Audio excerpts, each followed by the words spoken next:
I am 75 years old and nearing the end of my life. My two grandsons, Dylan and Alexander, 8 years old and 5,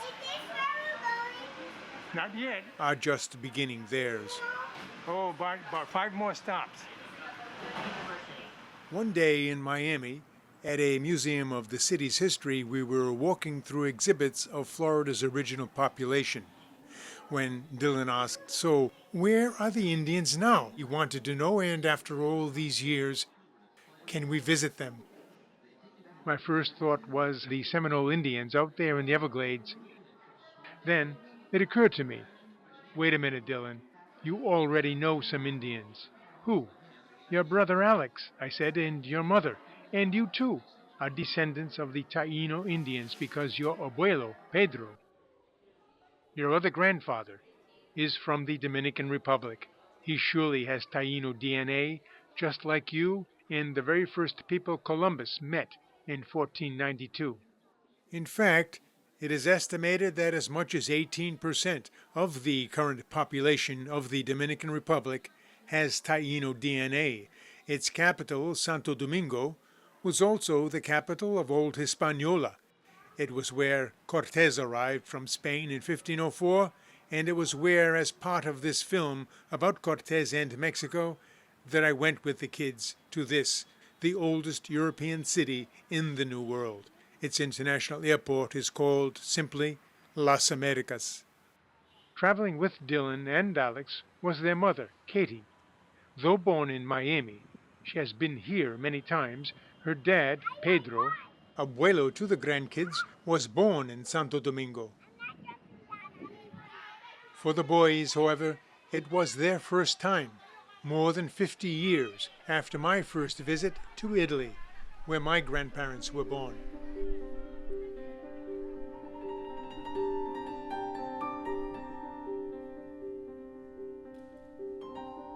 It was the summer of '65. I was traveling on my own for the first time, and all alone, but for whatever reason that year, I was 20 at the time, I had no plans at all to visit Venice, Italy's most iconic city. I had stopped in Florence and Pisa and Milan. In Siena, I was there for the famous Palio. I had gone as far south as Naples and Pompeii. But the whole point of that summer's journey in '65 was, yes, to see and experience Rome, Caput Mundi, capital of the ancient world, but also there was again that odd nostalgia for something missing, something never experienced, impossible to experience, the ancient world itself. I stayed in Rome at, of all places, the Salvation Army Hotel, behind the train station. It's still there. And so from there one morning, leaving new friends behind, never to see them again, I set out for the Autostrada del Sole to hitchhike. I was picked up by two Italian architects in a Volkswagen. They were going to Trieste on the Yugoslav border, and they would, if I liked, drop me off in Venice. In fact, I had no choice. They insisted I had to see Venice. And because Venice was so off my radar in '65, I was just blown away. So completely so, in fact, that as I then understood, and believe even now, it is impossible to understand Venice from films or from photographs, that there is no way to anticipate Venice. To understand Venice, you have to be there. You have to see it for yourself. You simply have to go.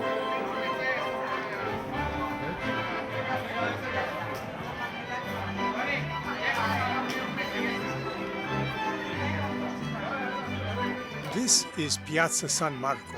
If Napoleon once did call it the drawing room of Europe, I have lingered myself many hours here, and perhaps you have also. But how many of us have ever been to Venice of the New World, to Tenochtitlan, I mean to say? Do you even know where it is? Does it even still exist? Well, yes it does, and no, it does not.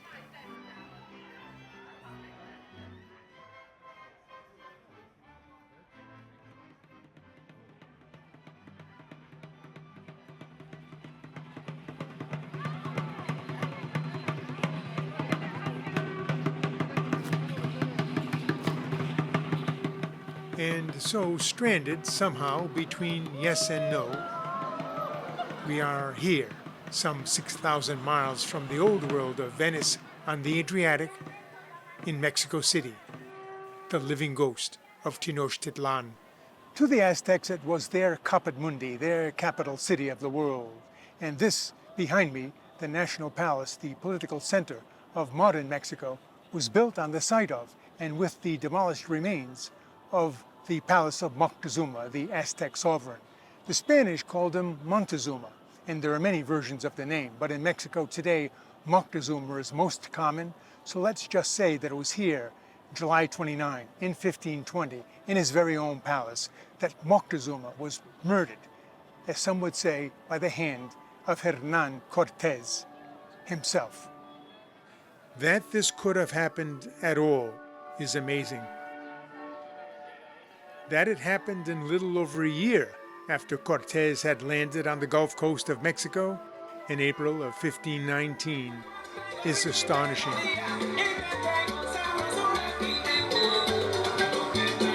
500 years later, in March of 2019, I am here, where it all began, on the Gulf Coast in Veracruz, during Mardi Gras week, no less.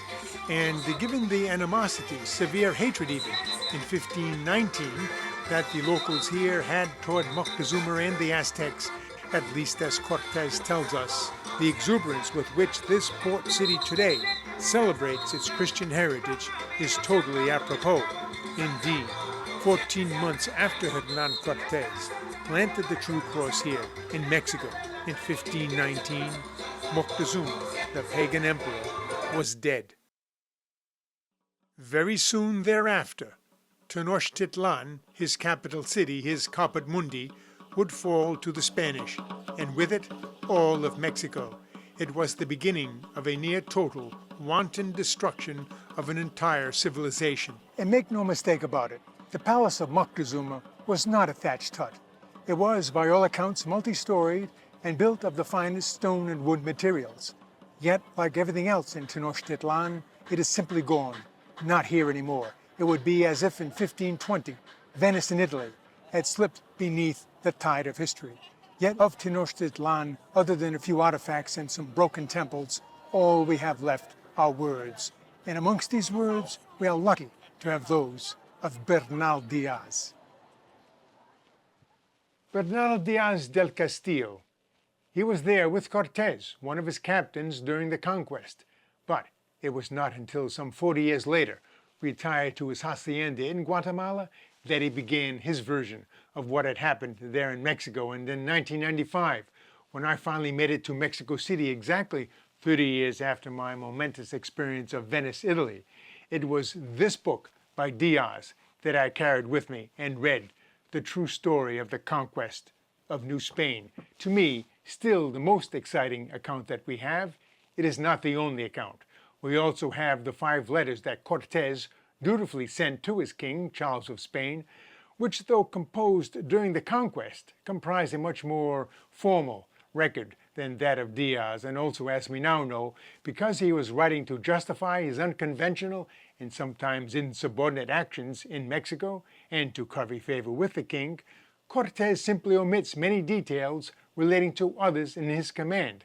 In his account, the singular personal pronouns, I and me, dominate.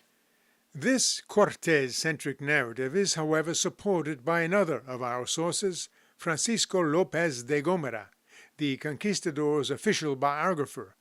But he was also, in fact, a friend of Cortés, and he was writing from Seville, never at all having been to Mexico.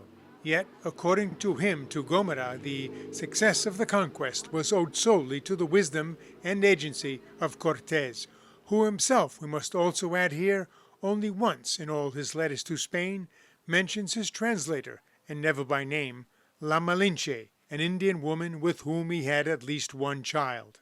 Diaz, on the other hand, and to his credit, more than once stops his narrative to pay tribute to this woman, to La Malinche, emphasizing that they could not have done what they did in Mexico without her.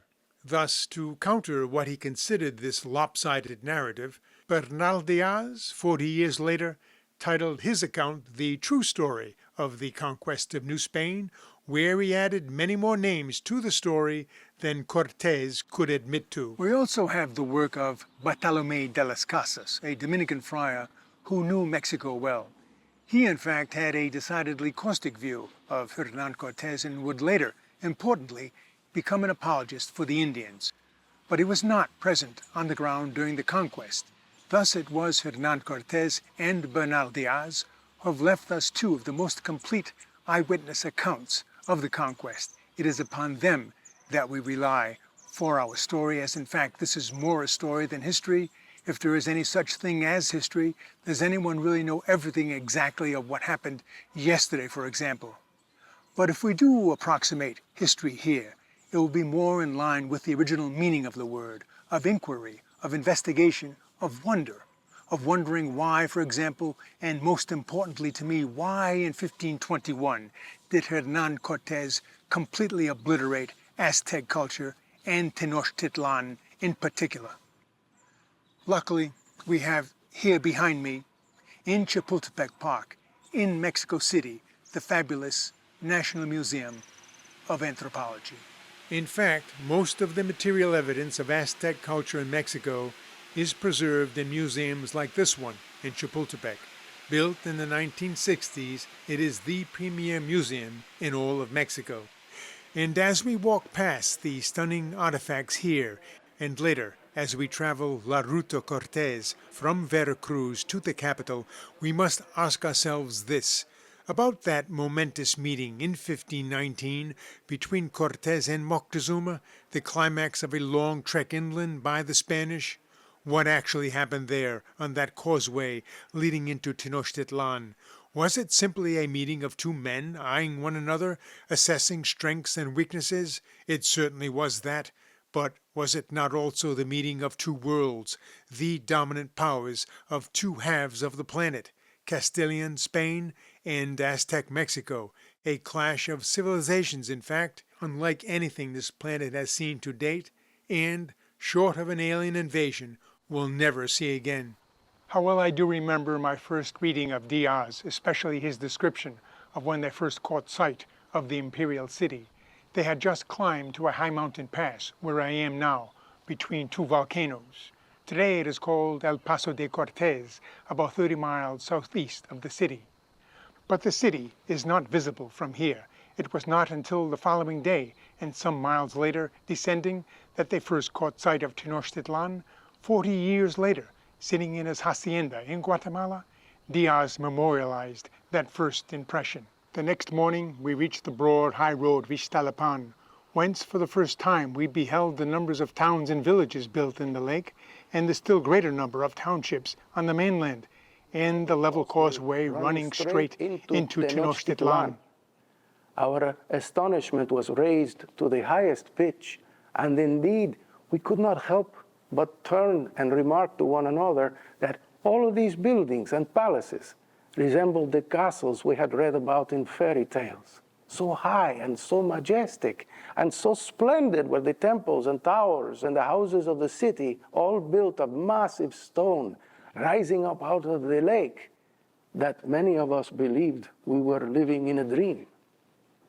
I am here with two actors, Bob Gonzalez and Petrus Gregorious, who will capture for us Bernal Diaz and Hernán Cortés as we rehearse for what will be a staged version of this documentary. We were as if living in a dream, he said. Indeed, it could well have been a dream, because in fact, in 1521, immediately after the conquest and preparation for the Mexico City we see today, Cortés, with 150,000 men, likely all slaves, leveled the Aztec capital, and with the rubble, filled in all its canals. It took less than 2 months. Meanwhile, in Italy, hundreds of years more ancient, the canals of Venice are still available to us to see, to experience, to wander in, to wonder in. Thus, the wonder of my first steps into the island city of Venice in 1965 was matched in 1995 by an overwhelming sense of loss, because from the very men who destroyed it, we know that Tenochtitlan was, like Venice, a city of innumerable islands that seemed as if floating, mirage-like, not on a lagoon as in Venice, but on a grand lake system dominated by Lake Texcoco, and that all of these islands were interlaced with canals, with bridges here and there, or with crossings like this one, and with many of the outlying islands lined with well-tended gardens like these, still extant in Xochimilco.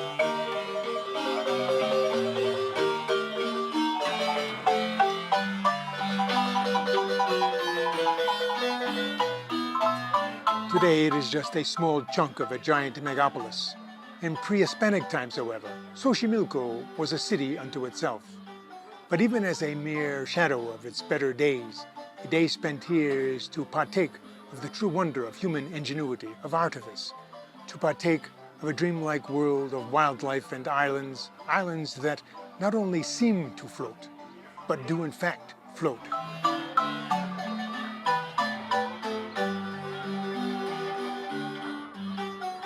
They were called chinampas by the Aztecs and still called that today, patches of earth that draw sustenance from the lake and which in Aztec times supplied the city with much of its food.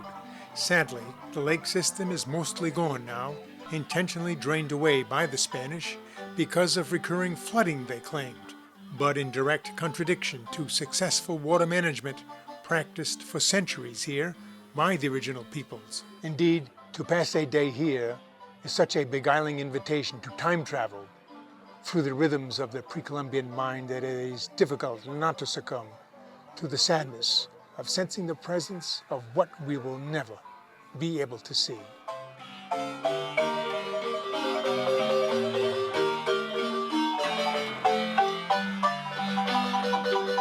This true sadness is to me the true story of the conquest and destruction of Old Mexico, and it is what we are about today as we dance with Cortés from here, Veracruz, his city, the city of the true cross, to Tenochtitlan, Moctezuma's city, the beating heart of Aztec Mexico. Our trek will take us through most of the towns and landscapes described by our two eyewitness guides, Bernal Diaz del Castillo and Cortés himself.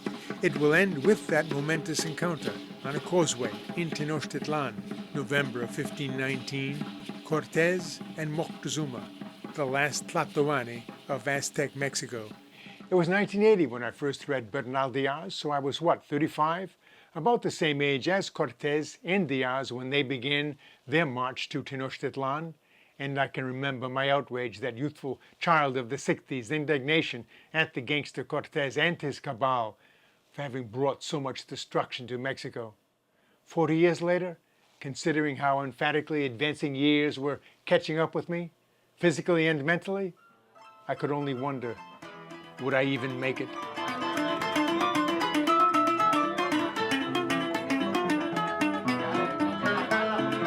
In fact, as I begin my march to Mexico City, I am more than twice the age of either Cortés or Diaz in 1519, and reading them anew, I can only marvel at the sheer audacity and yes, make no mistake about it, courage that these gangsters must have had, this grungy brotherhood of 600, in the face of hundreds of thousands of Indian combatants prone to human sacrifice, not to mention rumors of cannibalism, and of course, no maps, no Apple Play, no GPS. On the other hand, in 2019, I was actually more alone than they were. One man, one camera, an old man, a grandfather, to Dylan and Alexander, who would, unbeknownst to them, help me out from under that odd nostalgia again, for something missing, something never experienced, impossible to experience. And yet, even as they are a mere thread back to the essence of a nearly extinct pre-Columbian reality, if not for all the wounds inflicted upon it, on this the new world by the old world of my ancestors, these two kids who are to me today, as if I have known them all my life, would likely have never been born. And so it was with them that I traveled to the source of their Taíno DNA, to the Dominican Republic and its capital, Santo Domingo, the oldest continuously occupied European settlement in the New World, and the capital of Old Hispaniola, the crossroad of so much of what would come to pass in Old Mexico.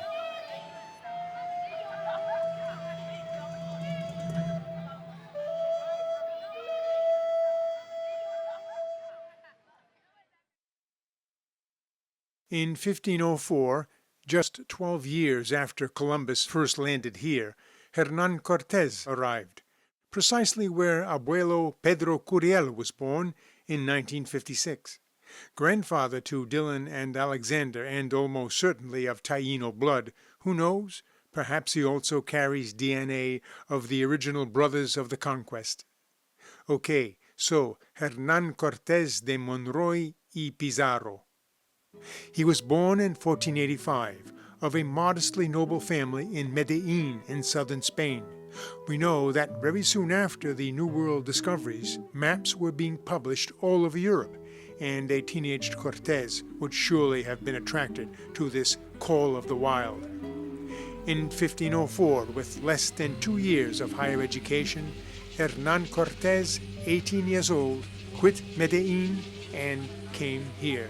Unfortunately, much of what Cortés encountered here in 1504 is gone, because in fact, 2 years earlier, everything built here by the Spanish since 1492 had been destroyed by a major hurricane, the word hurricane, by the way, being a Taíno Indian word. This structure behind me, the city's main cathedral, is the oldest in the Americas. It had been commissioned by Pope Julius the year that Cortés arrived, and not completed until 40 years later. Cortés, however, the first thing that he needed to do upon arrival was to register with the colonial government as a citizen. This gave him the rights to a plot of land and with it an encomienda. An encomienda was a commission issued in the name of the Spanish crown that was essentially a license to steal both the labor and the lives of other humans, slavery. Of course, the Taíno Indians, the slaves, had preceded the Spanish here by thousands of years. Yet this complicated, often brutal, always self-righteous communal slave system survived well into the 1700s. But sooner or later, Cortés would want to up his status in New Spain. He did this as a volunteer in the ongoing conquest of Cuba. This was in 1511. By 1519, 15 years after having left Spain, Cortés was serving as mayor of the newly founded city of Havana. And it was in Havana that Diego Velázquez, governor of Cuba, chose Cortés to captain an expedition to assist the ongoing subjugation of the Maya peoples on the Yucatan. Cortés responded with vigor. He quickly collected some 600 men and 11 ships for the task. But just as he was about to set sail, he suffered a falling out with Velázquez, who then changed his mind and ordered the younger man to stand down. Cortés, in a move that would characterize his entire career, simply ignored the governor. In February of 1519, he departed Havana with his ships, his men, and 13 horses. He continued on to the Yucatan and made landfall in what is now Tabasco, on the saddle of the Yucatan. Famous today for these monumental heads, carved by the more ancient Olmecs, it was here that Cortés and his men, for the first time in Mexico, came under attack. It was also on the Yucatan that Cortés found a Franciscan priest, a Spaniard by the name of Hieronymo de Aguilar. Aguilar had been captured by the Maya 8 years earlier, after a shipwreck. Importantly, during his long captivity as a slave, he learned the Chantal Maya language. This was crucial because just days later, Cortés would encounter certain hostile tribes in Tabasco whose chieftains, after accepting a quick defeat, gave Cortés a passel of young indigenous women. These were the first gift of women and girls that Cortés would receive in Mexico. Many more would follow, of course, the vanguard of a modern Mexico and its distinctive mestizo culture, but amongst them was La Malinche, the soon-to-be mistress of Hernan Cortés and the mother of his first-born son, Martin. Instead of huddling on deck, however, as the other girls did, she took to prowling the deck, asking every kind of indecipherable question about everything she saw. Diaz recalls her that day as of good appearance, a busybody, and very forward. But importantly, Malinche was Nahua, thus fluent in the Aztec language, and because she also spoke Chantal Maya, Cortés could now communicate with the Aztecs through her and the Spanish priest Geronimo de Aguilar, who also spoke Mayan. Though Cortés in his letters to Spain never mentions by name La Malinche or Doña Marina, as she was christened upon her conversion to Christ, Diaz does, and more than once. It was through her only, under the protection of the Almighty, that many things were accomplished by us. Without her, we never should have understood the Mexican language, and upon the whole, have been unable to surmount many difficulties.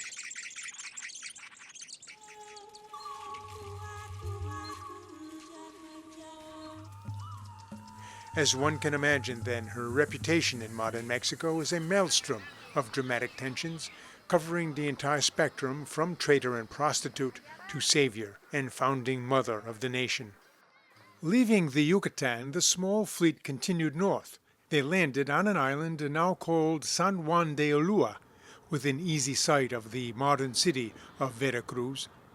The formidable structure we can visit today dates to more than 100 years later, but it was on this island in April of 1519, Easter week in fact, that Cortés made first contact with the Aztecs. We had hardly arrived when we espied two large canoes, which are here called pirogues, filled with Indians and making straight for us. They climbed on board without any ceremony and inquired of our Tlatoani, which in their language means leader. Doña Marina immediately understood their question and pointed to Cortés.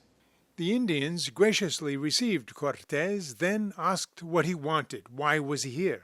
Provisions for his men, he answered, disingenuously of course, and provisions he got. A couple of days later, more Indians arrived, sent by Moctezuma himself. They were soon treated to the first Catholic Mass, celebrated in Mexico, an Easter Sunday Mass no less, with tall white men plunging to their knees, uttering strange oaths. Cortés then hosted an Easter feast, wine and tablecloths included, after which he gave his stump speech as the humble servant of the greatest Lord of the universe, Charles V, from whom he, Cortés, must deliver a message directly to the great Lord of Mexico, wherever he is. So, where is he? At this, one of the chiefs, whose difficult name the Spanish truncated to Tendile, had to object. You have hardly arrived here, he said, and you want to speak to our Lord Moctezuma? Receive this present, please, which we give you in his name, and afterwards you will tell me what you want of him. And so it was from this cacique, Tendile, that Cortés first learned about Moctezuma and his island city. The Aztecs had arrived in the high valley of Mexico a little more than 200 years previous. A Mexica population descending from the north, they gravitated to the shores of the already settled Lake Texcoco. They called themselves the Tenochca, and even as their language was the same Nahuatl as the other Mexica peoples, they were shunned by the lakeside towns, forcing them to take refuge on the lake itself, on an island.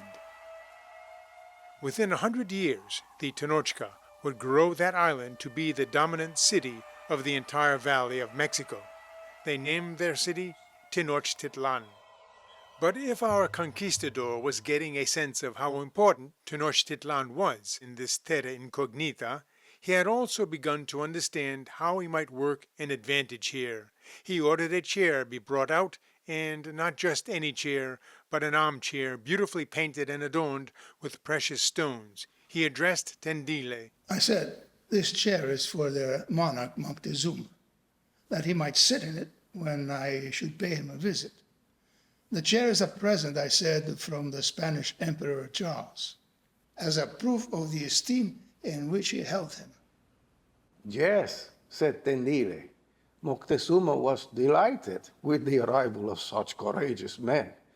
He wished also very much to see our great emperor, such a powerful monarch, of whom, although residing at such a vast distance, he had already gained some knowledge, and Moctezuma would soon send him a present of valuable stones, and was ready to furnish us with everything we might require during our stay. But as for Cortés calling upon Moctezuma, we had better give up all thoughts of that, as it was not necessary and would be accompanied by only the greatest difficulties. Moctezuma's imperial governors departed satisfied that the quantities of gold given to the strangers had bought them off. Little could the Aztecs yet appreciate that gold would only whet the conquistador's dreams of conquest. Tendile would later, in fact, shuttle between Cortés and Moctezuma at least 2 more times, his message always the same and always cordial. An audience with Moctezuma was out of the question. But with each visit, the Aztecs brought exquisite gifts from Moctezuma, an expression of not only peace, but also, in the Aztec mindset, of power. The strangers, however, misunderstood these gifts. They saw only fear and weakness. As it happened, a couple of days after Tendile had departed for Tenochtitlan, Cortés and company were on the mainland, where I am now, directly across from San Juan de Ulúa. And there they were very cautiously approached by men from a nearby tribe. Diaz picks up the story. These people, in both dress and language, differed entirely from the Mexicans that Moctezuma had sent to our camp. They all had large holes bored in their underlips, in which they wore pieces of either blue speckled stone or thin plates of gold. And they spoke Totonac, a language quite different than the Nahuatl tongue of the Aztecs, but 2 men did know the Aztec tongue, and from them, Doña Marina, La Malinche, quickly understood the deep hatred that the Totonacs had for the Aztecs. So Cortés wanted to know, Moctezuma is your enemy? Indeed, to the death. And so does Moctezuma have other enemies here also? Innumerable. The entire country hates the Aztecs. With this, he was beginning to assay the soft Aztec underbelly, the hatred that almost all the surrounding peoples had for the Aztecs. From this moment on, Cortés was absolutely convinced he was going to Tenochtitlan.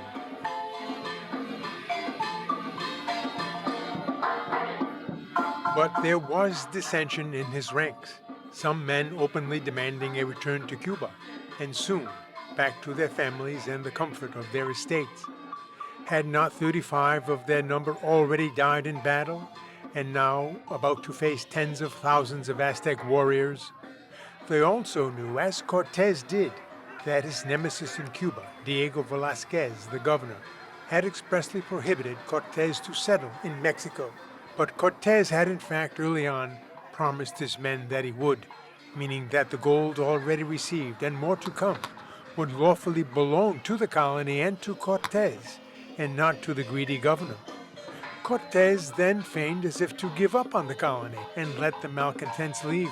The gambit worked. Diaz and others vigorously upbraided him. Cortés relented and promised to found a colony. But only if they nominated him Chief Justice and Captain General.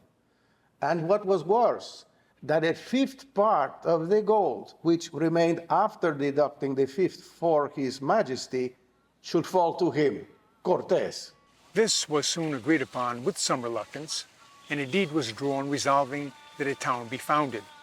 They called it Villarica de la Vera Cruz, the rich city of the True Cross, and would have been the first of 3 such cities of that name, except that it never really existed. And certainly not here, where I am now, in the last city of that name, the modern city of Veracruz.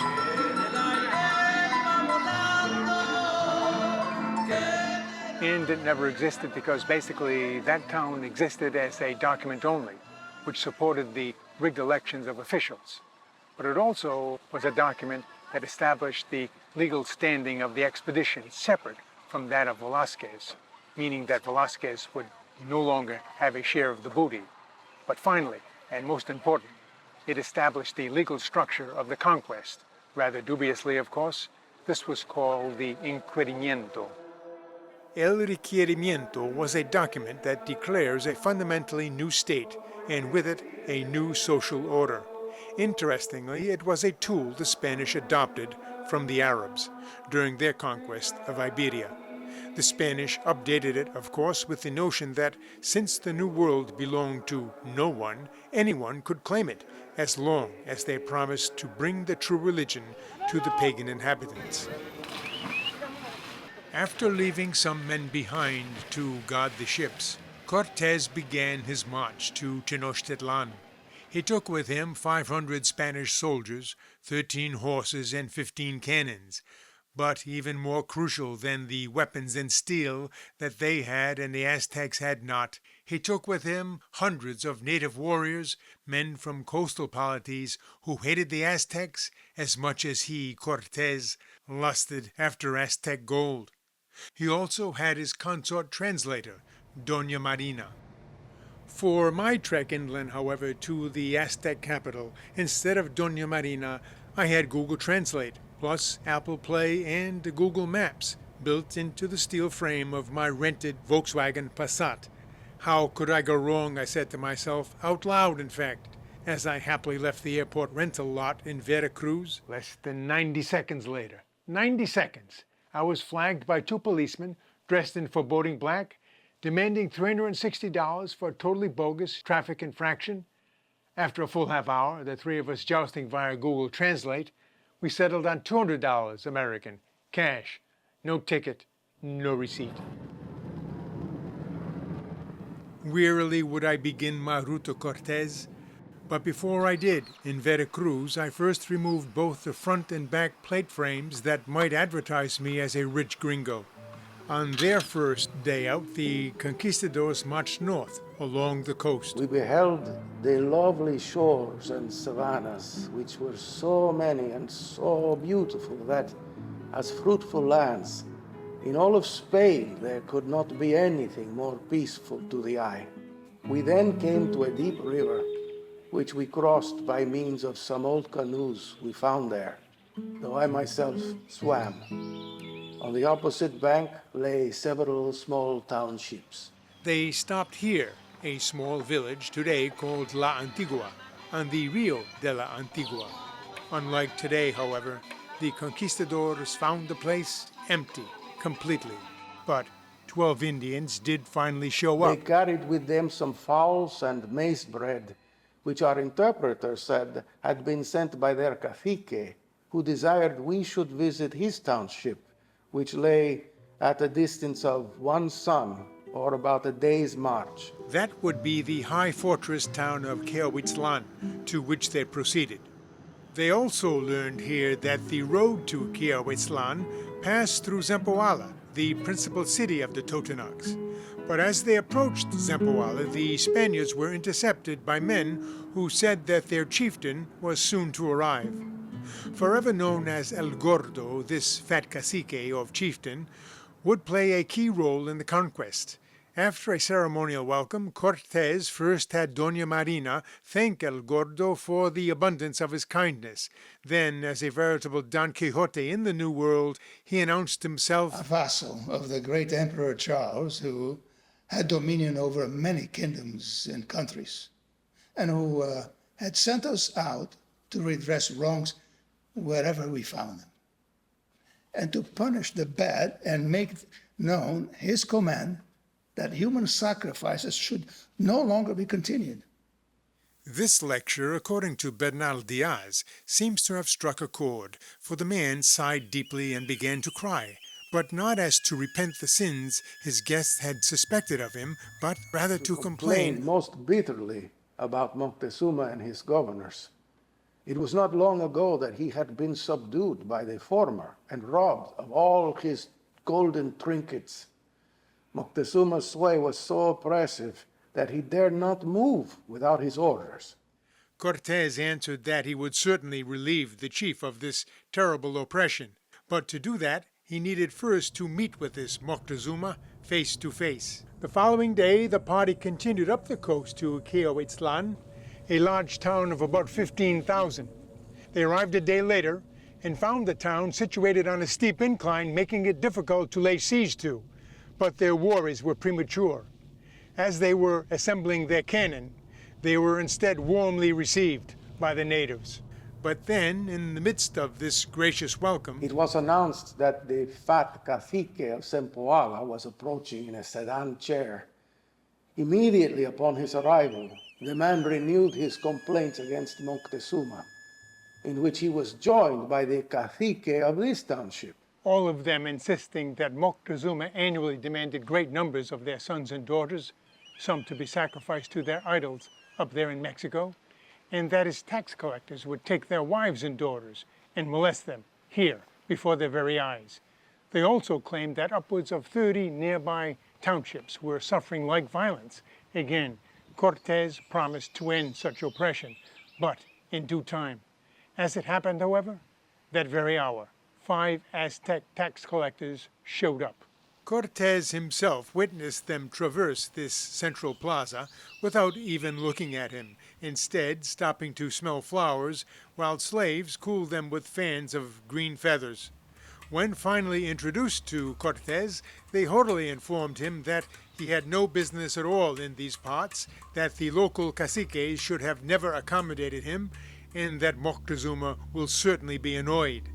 The taxmen then told the townspeople that they must find 20 warriors and an equal number of females in order that by sacrificing them they might appease the gods for the evil service which had thus been rendered. Hearing of this, Cortés privately told the Totonac caciques to gather up the Mexican taxmen as prisoners.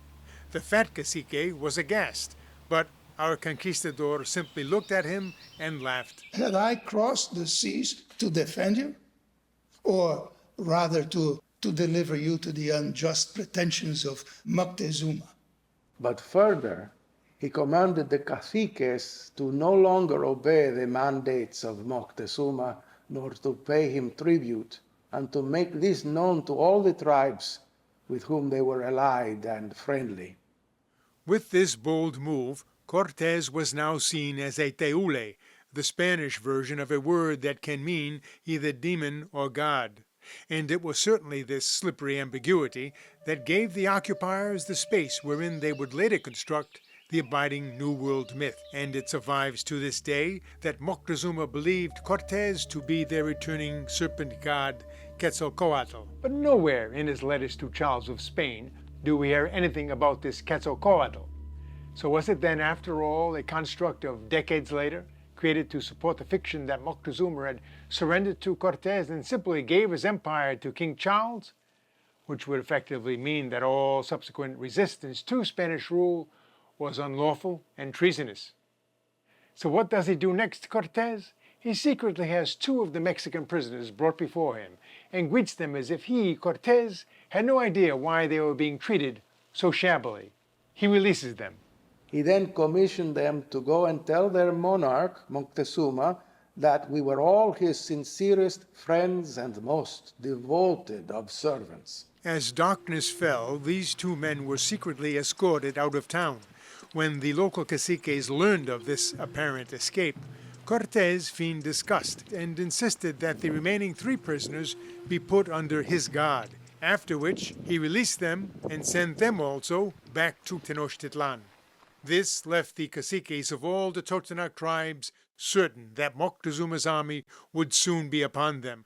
Cortés assured them otherwise. He said that he and his men with him would be their protectors, and that he who dared to molest them should forfeit his life.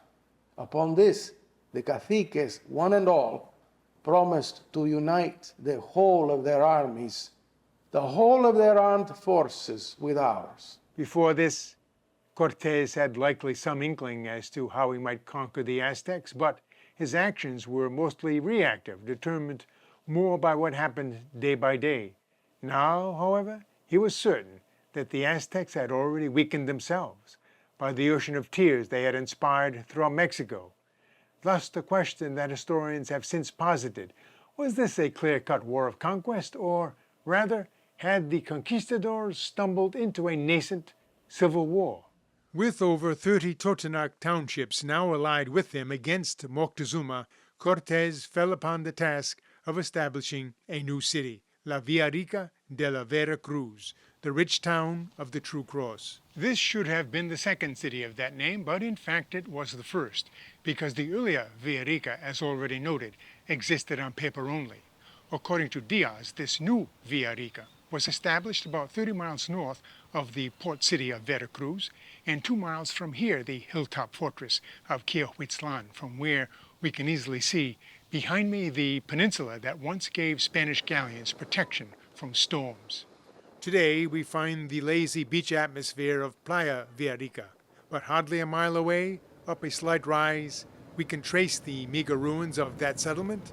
According to Diaz, First of all, we marked out the ground for the church and the market, then storage and other public buildings belonging to a proper town, and Cortés himself put the very first hand in, carrying a basket of stones and earth on his shoulders and working at the foundations.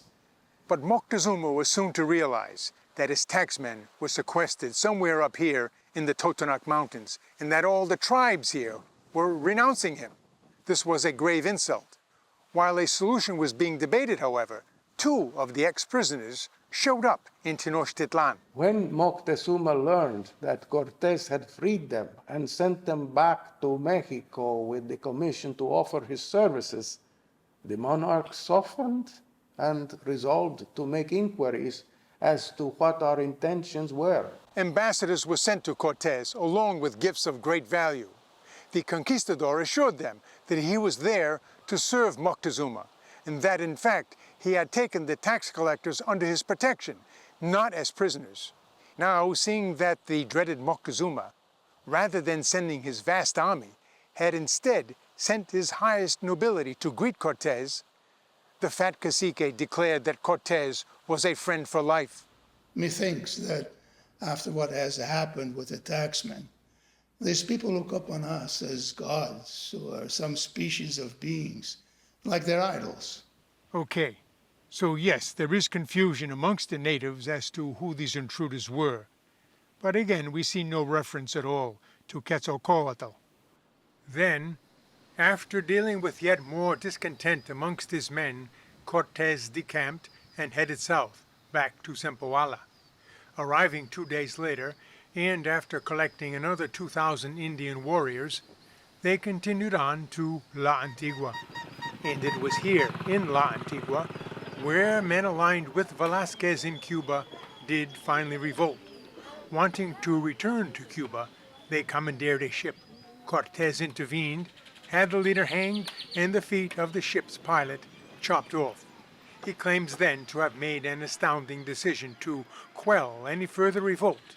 He ordered all the ships be scuttled and burned. Today, however, most historians agree that this burning of ships never really happened, that yes, the hardware was all removed, but that the ships were beached rather because of severe wood rot. And they seem to have been beached here at La Antigua, where the locals insist today that they were tied to this large tree directly behind me. Very near, in fact, the Casa Cortés, or the ruins of the house where Cortés once lived, here in La Antigua, up ahead. With the house here so much larger and better preserved than anything we found at the Playa Rica site, we can assume that it served Cortés much longer. In fact, soon after the conquest, this settlement became the official site of Veracruz. He then called a meeting of all the neighboring caciques, all of whom by now in revolt against Moctezuma, and he forged an alliance with them. This proved to be crucial, and he likely knew it even then, because before marching off, He adduced many beautiful comparisons from history, mentioning heroic deeds of the Romans, and we answered him, one and all, that we would implicitly follow his orders, that the die has been cast, that we were as with Caesar when he had crossed the Rubicon, and that everything we did was for the glory of God and His Majesty the Emperor. their best path inland, they decided, was to head south again to Zempoala, then up the Octopan River. In Zempoala, they were advised that on their way to Mexico, to Tenochtitlan, they should visit the city of Tlaxcala, that the Tlaxcaltecas were deadly enemies of the Aztecs.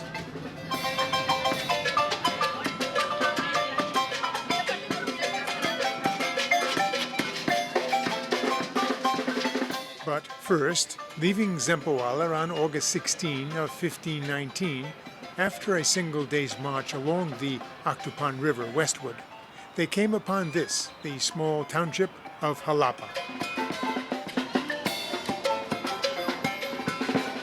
Jalapa is today a city of about 400,000. 70 miles northwest of the port city of Veracruz. It is in fact the capital city of the state of Veracruz. And aside from the famous jalapeno pepper, it also holds one of the most important anthropology museums in the country, right here behind me. Some of the famously enigmatic Olmec heads are here in Jalapa, displaced from their site of origin in Tabasco, very near, in fact, where Cortés first met his mistress translator, La Malinche. From Jalapa, they passed through Coatepec, which calls itself the coffee capital of Mexico, and it might actually have more coffee shops than churches, which is interesting because the coffee bean, as an old world migrant to the new, much like cheese and pork and Christianity, is now so completely part of Mexican everyday life. Cortés then states they proceeded on to a settlement that Diaz named as Socochina. Historians believe that they were referring to a town we know today as Jico. As they were in friendship with the Zempoalans and paid no tribute to Moctezuma, we found the people here well inclined towards us. Thus, we erected a cross and explained its signification to the inhabitants and what great veneration was due to it.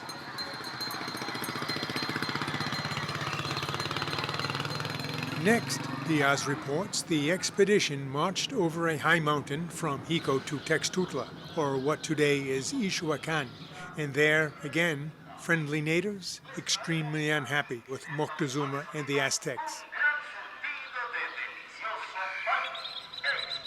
Diaz also records how suddenly the climate became so very cold, very different from the lushly tropical aspect of both Cuba and the Veracruz coast. Soon, however, with spacious highland valleys, surely reminding the men of the lonely plains of Castile, we can only imagine their thoughts running along the lines of so much beauty here, so very much like home. Why should not all of this belong to us, rather than these heathens? Next up, the small township of Xocotla, today called Zautla, and still very small. They nonetheless made their approach with caution, as the inhabitants, according to the advice of the Zempoalatecas, were aligned with the Aztecs. In fact, the local cacique here seemed eager for the Spanish to go home. He spoke of the great and strong city of Mexico, how it lay in the midst of the waters, and that it was only by means of bridges and canoes that a person went from one house to another.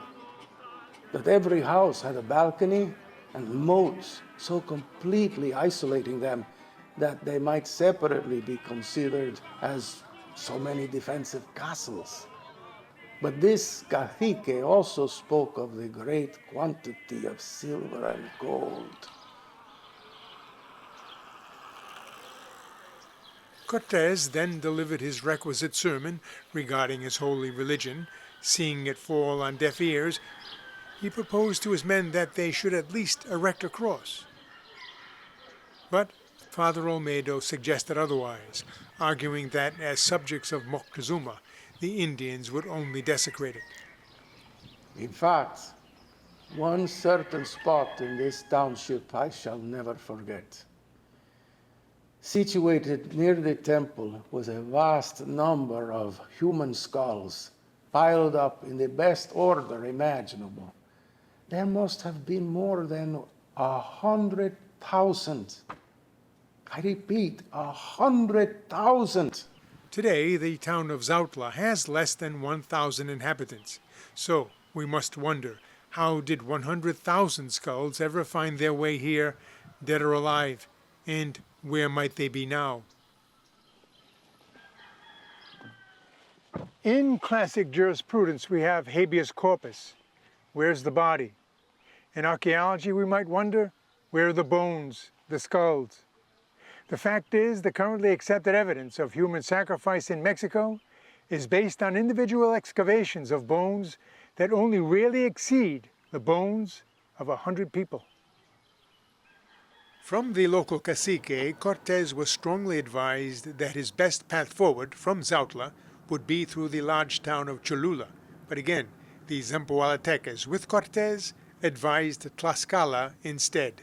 They insisted that the Cholultecas were a treacherous people, and as Moctezuma had always a strong garrison there, we should instead choose the road to Tlaxcala, where the inhabitants were friends of theirs and sworn enemies of the Mexicans. Cortés heeded this advice, but upon nearing Tlaxcala and seeing an array of hostile warriors directly in his path, he stopped, and after consulting his men, he decided to engage the Tlaxcaltecas in a dialogue. But a dialogue was not forthcoming. Instead, a significant battle. The Tlaxcaltecas defended themselves right valiantly with their swords and lances, wounding several of our horses.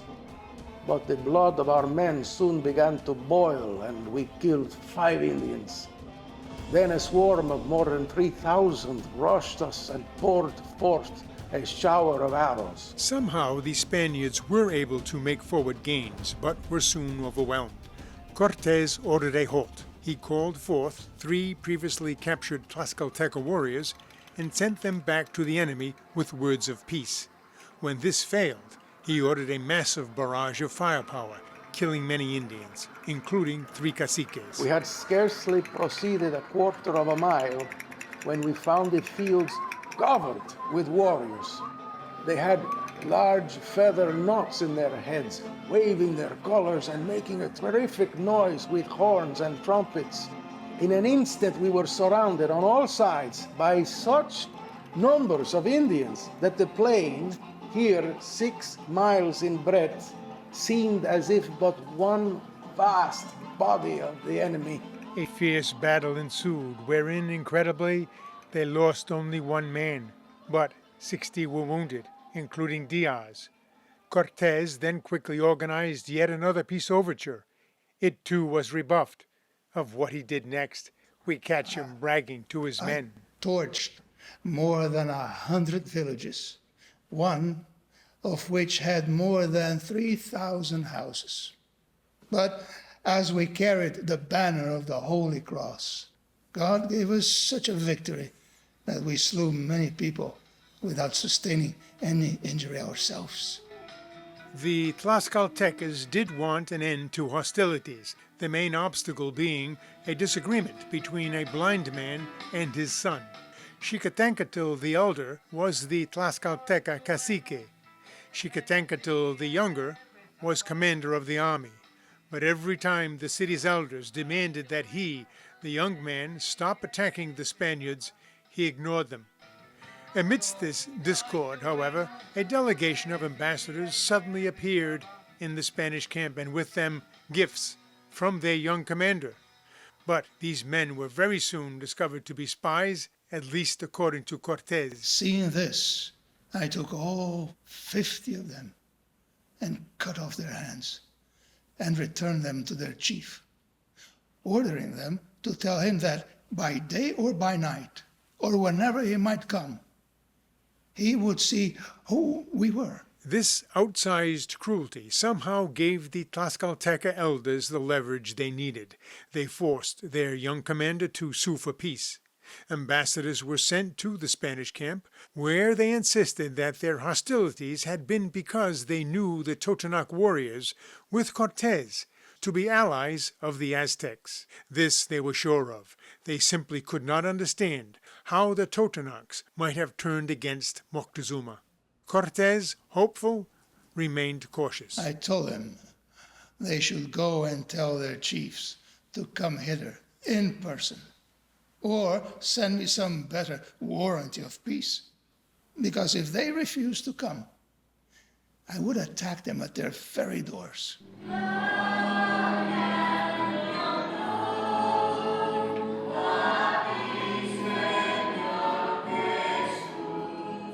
The Spanish were then conducted into Tlaxcala, which Cortés described to his king. It is large and admirable, much larger than our Granada, and much stronger, having very good buildings. And it contains a great many more people than Granada does.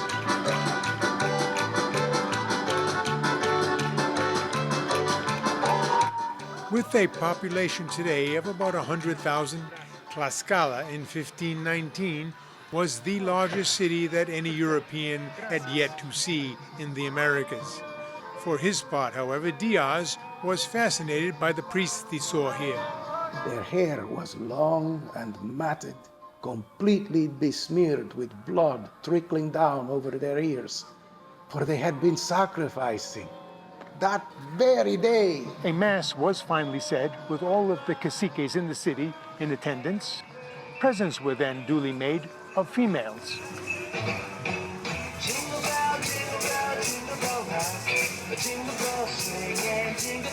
At this, Cortés turned to Father Olmedo and suggested that this might be a good time to lecture the caciques about the abominations they practiced in the name of their religion.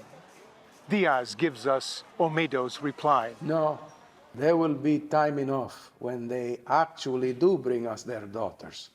Then we shall have the best opportunity of telling them that we cannot accept them. When the young girls were finally presented, Cortés was grateful, but he insisted that the girls remain with their families. One of the caciques asked why, giving Cortés the opening to preach. According to Diaz, the cacique listened intently and with great respect, finally commenting upon this illustrious woman, meaning Mary the Virgin. We have heard all of this from you, he said, and willingly believe that this, your God, and this illustrious woman are right good beings. But you should reflect how very recently you have arrived in our country, and you have but just entered our city. You should certainly give us time to learn more of your doings, your manner of behavior, and the nature of your gods. And when we shall have satisfied ourselves, respecting their qualities, we shall certainly make choice of those we consider best. The caciques went on to warn Cortés of the extreme danger awaiting him in Mexico, but then, according to Diaz, he heard more of what he claimed to have been hearing all along his march from the coast. About a certain god to whom they pay great honors, who had told them that there would one time come from the rising of the sun, out of distant countries, a people who would subject and rule over them.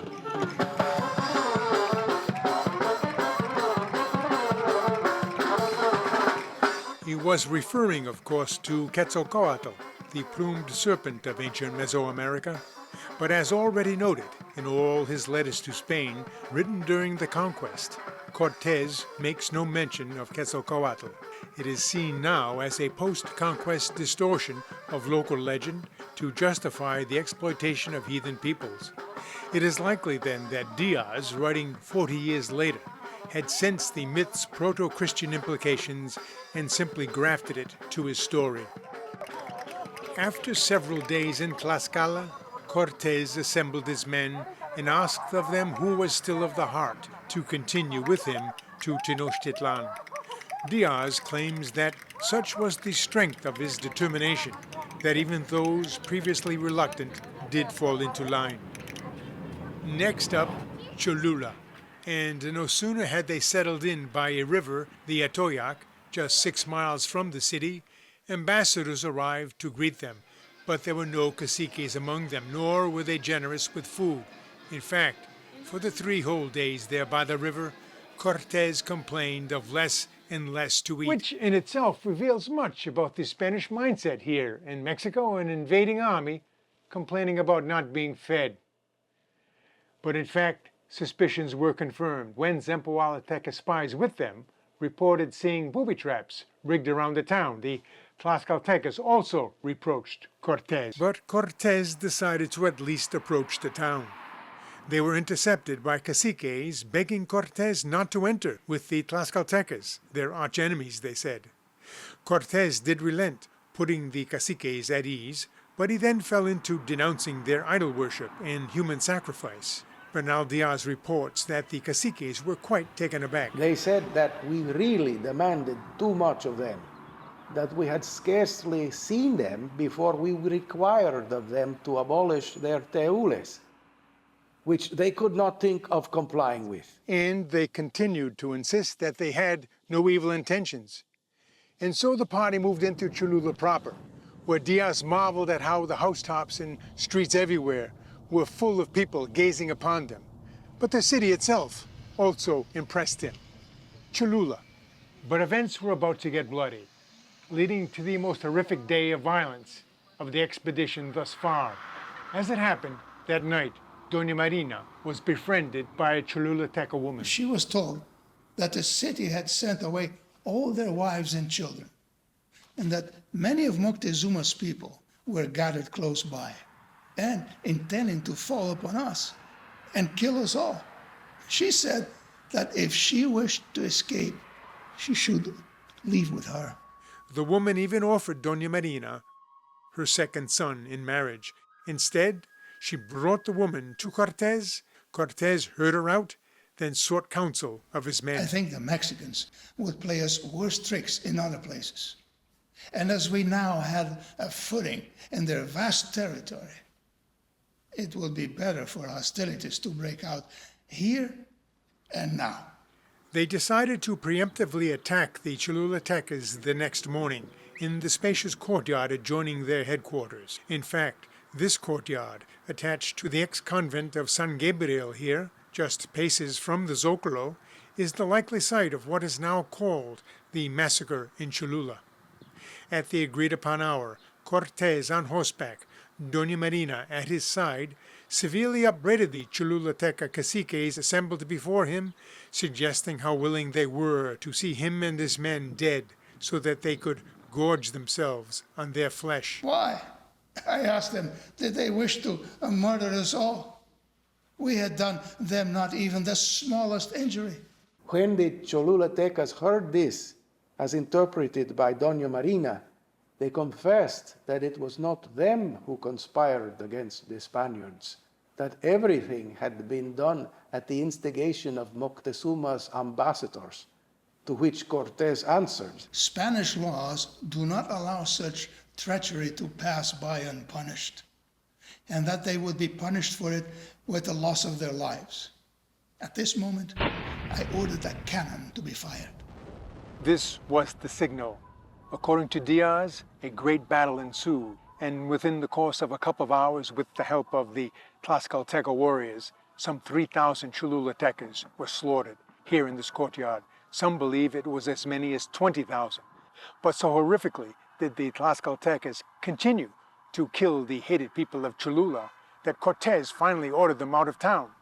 On the other side of this coin of violence, we know that after the conquest, a commission was sent from Spain to investigate crimes that Spanish troops may have committed here in Cholula. Diaz responds with a classic blame the victim dismissal. I myself heard the very pious Franciscan brother, Toribio Motelmea, say that while it would certainly have been better to have avoided spilling so much blood in Mexico, in fact, the Indians had given us the cause to do so. And it did have this good effect, that all the inhabitants of New Spain are now convinced that their idols were nothing but deceitful demons.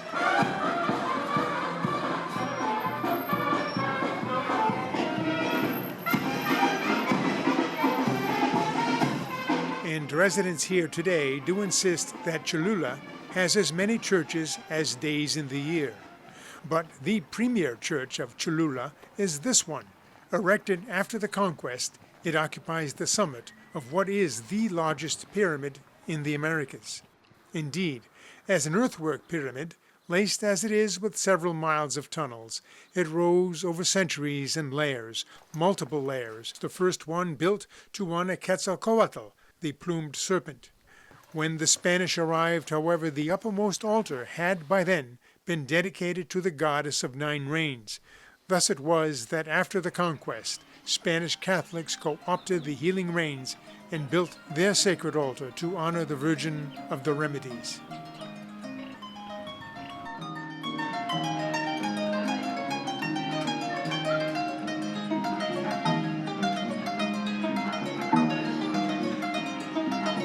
Cortés and company stayed 2 weeks in Cholula, long enough to see the streets and markets once again, remarkably, filled with enterprise. It was as if nothing had happened.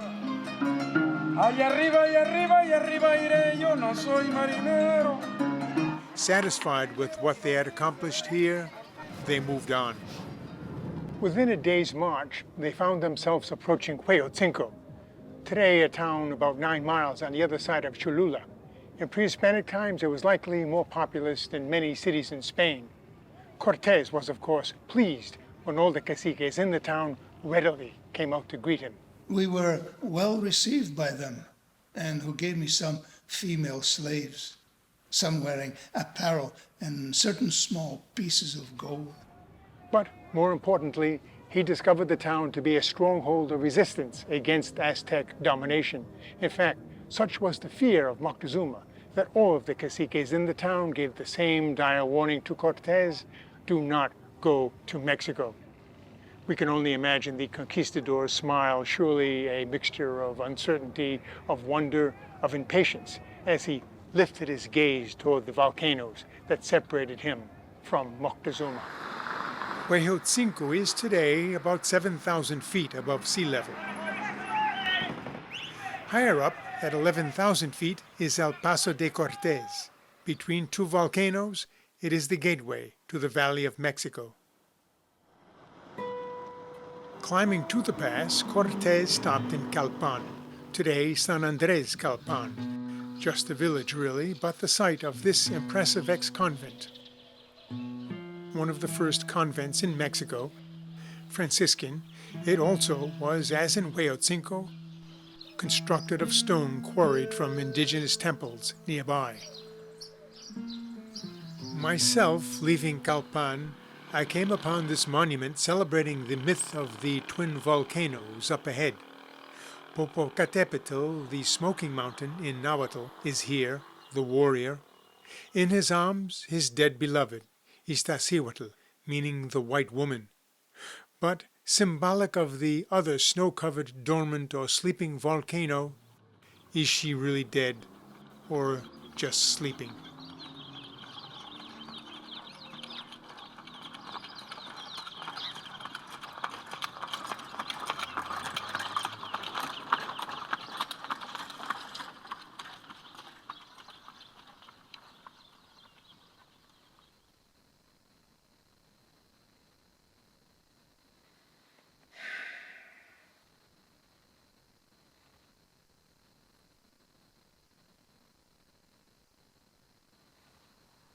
My climb to El Paso de Cortes was the most difficult part of my Cortes adventure. 17 miles below the pass itself, my Apple CarPlay gave out, meaning that now no GPS and of course no phone service. I was completely alone. I encountered not one other person during that whole time. And it was 17 miles of, aside from some sand here and there, was mostly rocks, sharp enough to cut one of my tires. It didn't flatten it, thank you. But here, sitting alone, halfway up one of the volcanoes, it brings to mind Ordaz, a lieutenant of Cortés, who was given the task of climbing to the active volcano at the time and to climb down into the crater to find sulfur for gunpowder, which they would need in abundance when they finally encountered Moctezuma and Tenochtitlan. It turns out that Ordaz was the first European to descend into that crater, at least the first European. But it does make me wonder.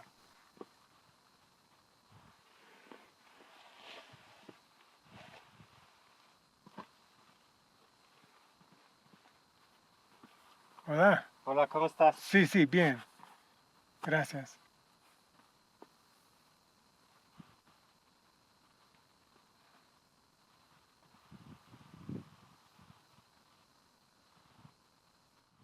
Yes, so Ordaz, it does remind me that he was at least half my age.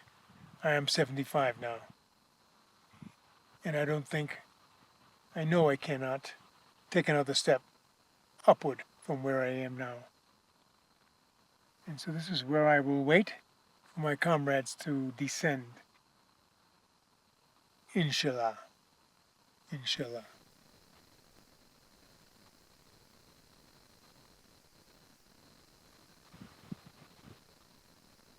I had, in fact, that day joined 3 students at the visitor center below who were on their way up Iztaccíhuatl, this, the sleeping volcano. And much too exhausted to continue, I did have to stop and wait for them to return, and they did. See? The worst part is going down.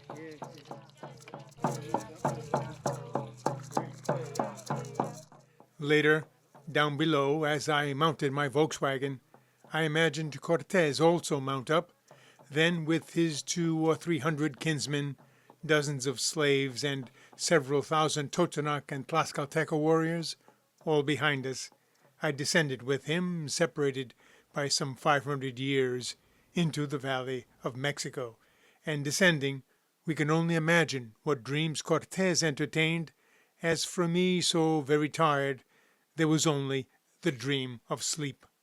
But we pushed on, all of us, and made it to Ameca, where the lord of the town housed us well, and gave me some 40 female slaves and 3,000 castellanos. Castellanos, meaning gold, and Ameca, still very much here, but today with its church and where they and I also stopped for the night. Later, walking around, instead of gold, I was mesmerized by these ladies making handmade tortillas. After buying some fruit, I returned to my lodging and laid down for a late afternoon nap, and slept for 12 hours straight.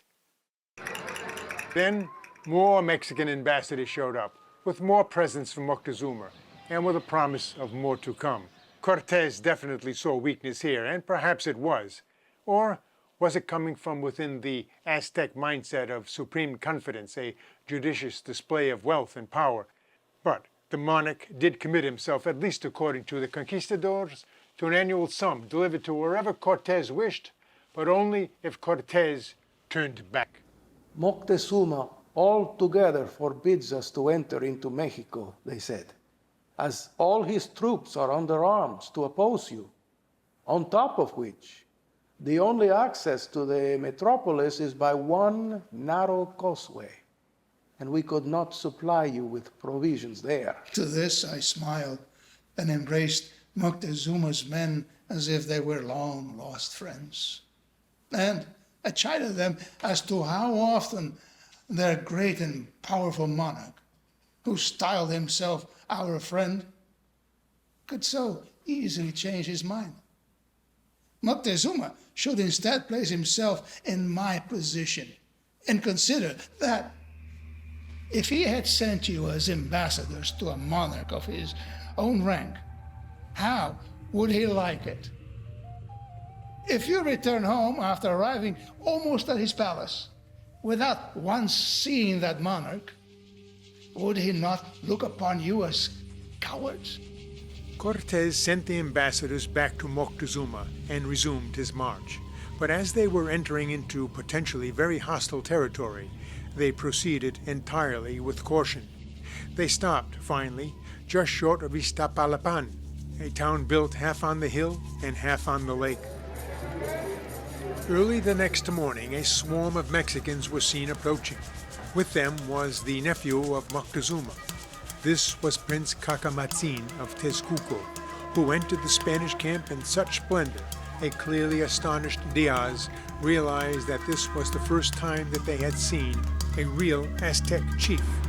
Continuing on with the prince, the Spaniards were taken aback by the crowds of curious inhabitants that surrounded them such that they could hardly move forward. The next morning brought them to the broad high road leading into Iztapalapan proper. We were quartered here in palaces of large dimensions, surrounded by spacious courts built of hewn stone and of cedar and other sweet-scented wood. The gardens adjoining the palaces were astounding, and the numbers of trees of the most delicious odors. The rose bushes, many different flower beds, and the fruit trees which stood along the paths. There was likewise a basin of sweet water, which was connected with a lake by means of a canal constructed of stone of various colors and decorated with figures. And it was from here that the conquistadors could now clearly see how splendorous a realm the capital was. In the distance, Tenochtitlan, as if levitating over the shimmering waters of Lake Texcoco and accessed by only 4 causeways. The following morning, in the company of Prince Kakamatzin, they mounted one of these elevated causeways that, Diaz insists, was 8 paces in breadth and running straight as an arrow into the heart of the Aztec world. At regular distances, we passed over newly built bridges until before us, in all its splendor, lay the great city of Mexico. And we who were gazing upon all this, passing through innumerable crowds, were a mere handful of men, our minds full of the warnings which the inhabitants of Huetzotzinco, of Tlaxcala, of Talmanalco had given us, urging us not to expose our lives to the treachery of the Mexicans. Thus I safely ask the kind reader to pause a moment and ask whether he thinks any man in this world had ever ventured so bold a stroke as this. They soon arrived at the intersection of a canal leading to Coyoacán, a Nahuatl word meaning place of the coyotes. It is where, in fact, Cortés lived after the conquest, far enough away from Tenochtitlan while his workmen were busy destroying it. Coyoacán is now the fashionable neighborhood where Frida Kahlo once lived with her husband, Diego Rivera, here in Casa Azul. Rivera, of course, famous for his murals of the conquest in Mexico City's National Palace. But closing in now on his prey and claiming that as many as 1,000 noblemen came out to greet him, all of them richly dressed, Cortés chafes with impatience. And when they had come, each one approaching me, but before speaking, would use a ceremony which is very common amongst them, of putting his hands on the ground, and afterwards kissing the ground. Just beyond one more bridge, it was announced that Moctezuma was approaching. Diaz reports his first sighting. He was surrounded by other grandees of the kingdom and seated in a sedan of uncommon splendor. Then, at a place not far from town, where several small towers rose together, the monarch stopped. As he raised himself up, caciques supported him under his arm, while others held over his head a canopy of exceedingly great value, decorated with green feathers and gold and silver and pearls, all hanging down from a type of border altogether curious to look at. Moctezuma was sumptuously attired and had on a type of half-boot, richly set with jewels, with soles made of gold, solid gold. In contrast, the other lords were all barefooted. But they were also most richly clothed, and with them there were many other grandees around the monarch, some holding the canopy, others standing the road before him, sweeping, spreading cotton cloths on the ground so that his feet might never touch bare earth. As we approached each other, I descended from my horse and was about to embrace him, but his lords in attendance prevented me with their hands. that I might not touch him. But Diaz remembered it a bit differently, almost like a dance. After Cortés alighted from his horse and advanced to meet him, many compliments were passed on both sides. Moctezuma bid Cortés welcome, who, through Doña Marina, said in return he hoped His Majesty was in good health. And if I still remember rightly, Cortés, Marina next to him, tried to concede the place of honor to the monarch, who, however, would not accept of it, but conceded it to Cortés instead. But after he had first spoken to me, all the other lords who formed these two processions all saluted me, one after the other. And then, as I approached to speak to Moctezuma, I removed my necklace of pearls and glass diamonds and put it on his neck. And after we had walked along together, one of his servants appeared, carrying two necklaces wrapped in cloth. They were made of colored shells and golden shrimps, executed with great perfection. Moctezuma took the necklaces and put them both around Cortés's neck. Continuing on, walking hand in hand, they arrived at a large and palatial residence. Having already been prepared as lodging for his guests, it was in fact the home of Moctezuma's deceased father, Axayacatl, 6th Tlatoani of Tenochtitlan, Moctezuma being the 7th. Moctezuma then took me by the hand and led me into a spacious room. It was in front of the court where we had just entered. There, he made me sit on a very rich platform, which had been made specially for me, and told me to wait there. And then he went away. And not one of his entourage ever looked at him, ever, full in the face. Every one in his presence stood, eyes downcast. It was only his 4 nephews and the cousins who supported him that dared look up. Diaz goes on to observe, writing some 40 years later, and with more than a hint of doubt concerning the enterprise of conquest, that of all the splendor without equal he had ever seen anywhere in this world, before or since. There is now not a vestige of any of it remaining. Nothing, not even a stone of this beautiful town is now standing.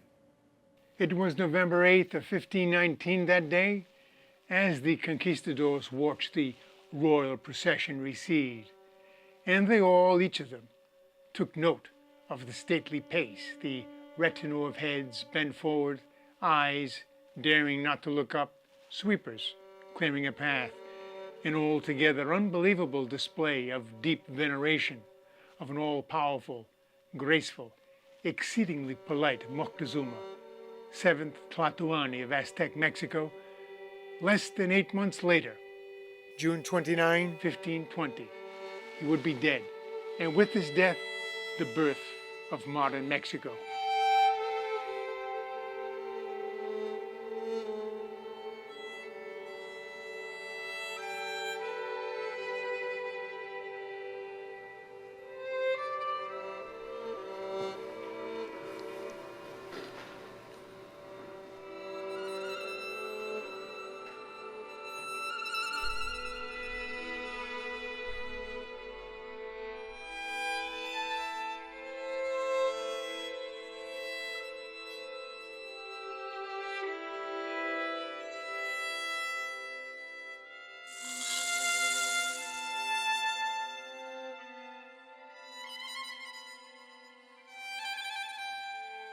After much bloodshed, Tenochtitlan, in October of 1521, fell to the Spanish.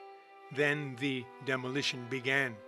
And so we ask, after all the splendor Cortés had observed there, what happened in Tenochtitlan? What did he see that demanded such complete destruction? something about Moctezuma himself perhaps, and Aztec culture, which, even with all its barbarities, might simply have been too attractive, too seductive to let stand, something so deeply challenging that he could not but cancel. Of this we will never know, nor need to know, because ultimately history is a story always, an assembling of order out of the whirligig of memory that some argue is fiction and not at all about the past, but in fact a reveal, a document, a documentary of the present and the present state of mind of those who narrate our histories.